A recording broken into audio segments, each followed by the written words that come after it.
kekerasan yang terjadi di sebuah daycare begitu ya. Tadi aku tanya, ini sudah bergabung juga ada Mama Iis di sini. Ini mama-mama yang juga ikut gerak. Jengkel geram. Aku bilang sih itu orang kita coba ikat dulu 24 jam. Dia merasakan apa yang anak-anak kita rasa ya. Iya, betul.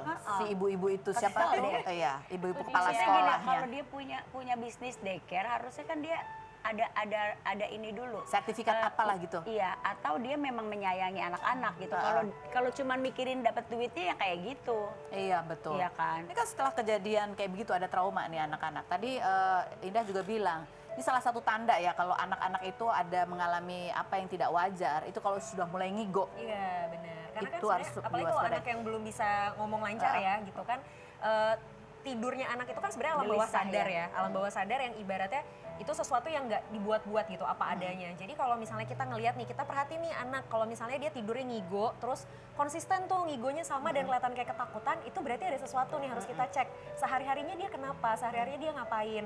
Terus mulai narik diri dari lingkungan sekitarnya ke orang-orang yang tadinya tuh dekat tapi dia kayak mulai canggung, atau yang tadinya ceria terus malah jadi kelihatan kayak murung. Nah, itu tuh sebenarnya udah jadi warning buat kita, udah jadi tanda-tanda untuk kita. Ini untuk para korban, ini kan ya kita nggak pernah tahu nih orang tua kepengennya pasti ngasuh sendiri gitu. Apakah aman untuk kemudian selanjutnya tuh gimana? Orang tua harus diasuh sendiri atau boleh dititipkan ke daycare, gimana caranya? Sebenarnya kalau dibilang aman atau enggak, ya sebenarnya harusnya aman ya. Karena kan daycare ini kan tujuannya memang untuk membantu. Namanya daycare gitu. Care loh gitu kan. Harusnya care ya. Harusnya care gitu. Sebenarnya harusnya aman. Tapi kan balik lagi gitu. Tentu kan semua orang tua juga nggak mau mengalami apa yang kejadian seperti yang terjadi di Jogja ini kan gitu.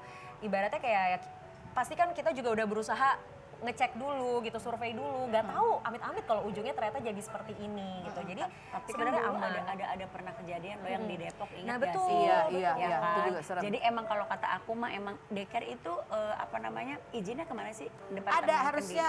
Saya tuh bilangnya tuh ada izinnya. Mereka bilangnya ada, Ada tapi izinnya. ternyata nggak ada. Maksudnya kalau zaman sekarang tuh orang Bisa tua tuh dicek. harus Harus aku bilang yang lebih itu tadi minta link CCTV yang bisa diakses di handphone kita. Udah kayaknya itu lebih safety deh. Dan memang ini juga kan sebenarnya kan sempat aku bahas juga gitu loh Kak waktu itu, kayak ini kan bukan pertama kali ya kejadian daycare seperti ini gitu. Jadi aku rasa juga ya semua pihak sih, bukan cuma orang tua, bukan cuma pemilik daycare, pemerintah daerah juga ini harus turut berkontribusi lah menurut aku, kerjasama gitu. Karena minimal nih yang punya daycare itu setidaknya orang-orang yang memang ada izin udah pasti gitu. Terus kedua bersertifikasi ngurus anak gitu, ngurus Dan anak kalau dalam aku bilang tambah lagi SOP-nya harus ada CCTV. betul. Iya, betul.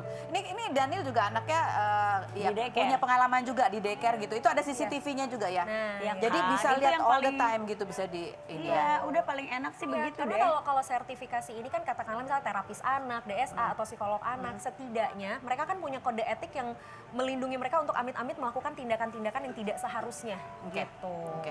Nah, selanjutnya ini adalah tadi ini kan kalau kita lihat komentar orang menyalahkan orang tuanya. Kok orang tuanya bisa gitu, nggak sadar anaknya ada apa-apa perubahan. Itu kan menimbulkan trauma tersendiri juga ya buat orang tua ya. Rasa bersalah itu kan nggak enak ya Bu Coy ya gitu. Ini berarti orang tua pun butuh juga pendampingan. Iya butuh. Sebenarnya kalau dalam permasalahan ini tuh bukan cuman anaknya aja yang butuh didampingi, tapi orang tuanya juga. Karena pasti ada perasaan bersalah. Bersalah. Ya. Belum lagi kan ya netizen ya gitu, kita nggak bisa kontrol gitu kan. Orang-orang ya bebas berpendapat dan kadang mungkin kan orang juga nggak paham gitu ya, pilihannya Bu Coy ini tuh ada pertimbangannya loh gitu. Mungkin kalau dia bisa milih sih ya pengennya anaknya tiap hari 24 jam sama dia pasti gitu kan. Tapi kan dengan segala kita nggak tahu kebutuhan dan situasi setiap orang seperti apa gitu. Jadi dalam situasi kayak gini sih, kalau aku sih pengennya ya alangkah lebih bijak, kita nggak perlu nyalahin ibunya dulu deh sekarang gitu. Jangan nyalahin ibunya, jangan nyalahin ayahnya.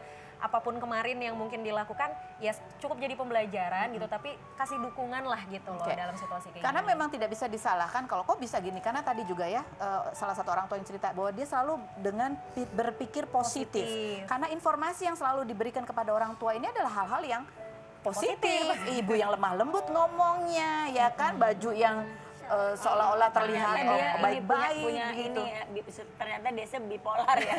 Ya, suasana rumah yang apa gitu kan, itu kan informasi yang bertentangan, jadi itu kan ada pertentangan gitu ya, dan ada harapan di situ bahwa anaknya baik-baik aja, sehingga selalu positive thinking. Jadi kita nggak bisa nyalahin, tapi kita harapannya dengan kejadian ini menjadi pembelajaran buat siapapun bahwa kita harus lebih lebih galak juga mungkin ya. Kalau nggak ada CCTV, oh nggak usah. Iya, gitu jangan, ya. Kalau nggak bisa jangan, diakses udah. CCTV, kalau harus 30 menit dulu kalau mau Kalau jemput dia- ngasih tahu, tanya Iya. kenapa, ada apa, Dia- 30 menit mau ngapain gitu kan. Betul. Dia pokoknya dia kalau punya mau bikin daycare harus ada CCTV, Oh udah iya, titik dah gitu. sama harus ada izinnya. Kalau nggak ada izinnya, Heeh. kita marahin yang kenapa bisa buka kok nggak ada izin bisa Ember. buka gitu ya. Ibu Choi dan Indah terima kasih sudah sharing. Tapi Iis jangan kemana-mana, kita mau Kemana masih gue? interogasi Aduh, kamu ya. Kita lihat dulu profilnya Iis Dahlia berikut ini.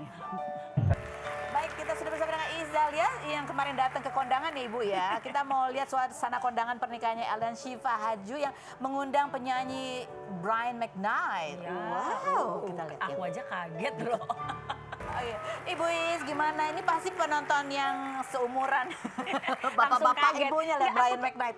Ada Brian tuh aku kaget. Aku lagi ngobrol kan lagi cerita-cerita di meja gitu kan. Tiba-tiba ada satu adiknya sahabat aku tuh, aku mau ke depan mau lihat-lihat gitu kan. Ya udah sana. Terus pas ada yang nyanyi, aku pikir lagian siapa dia, gue bilang siapa yang nyanyi sih, sampai dia mau lihat kan ada kayak gini nih kayak monitor gitu monitor ya. ya. Gitu gue lihat, kok dia berasa lagi nonton Java Jazz gak sih? Terus langsung ke depan ikutan juga ke panggung. Enggak, karena kan ada kamera, Oh. ada ini juga monitor juga di situ. Kita sampai besar. ini ya, sampai ngecek ya, itu mendatangkan Brian McKnight itu berapa Kepo gitu ya. banget sih kepo Anda. dong. Ada ternyata ya. Biaya mengundang Brian McKnight diperkirakan berkisar 75.000 hingga 150 US. Jadi dengan kurs berapa ini 17.000 sekian? Sekitar 1,2 miliar hingga 2,5 miliar atau lebih. Angka ini belum termasuk biaya teknis atau ridersnya ya. Emberan. Ibu, Emang selama kaget ini sih. udah pernah ketemu artis siapa aja di kawinan? Artis internasional luar negeri ya?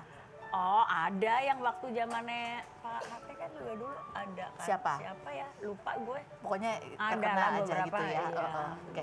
Nah terus di sana kan apa kita mau tanya juga ya goodie bag apa sih souvenirnya dapat apa? Terus Apa gimana sih? kesannya? Kepo banget deh lu pada.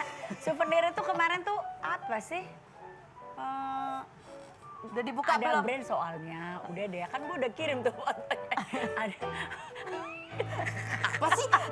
Ini bisik-bisik setelah berikut ini kita bahas jangan kemana-mana. Tetap di Rumping Secret.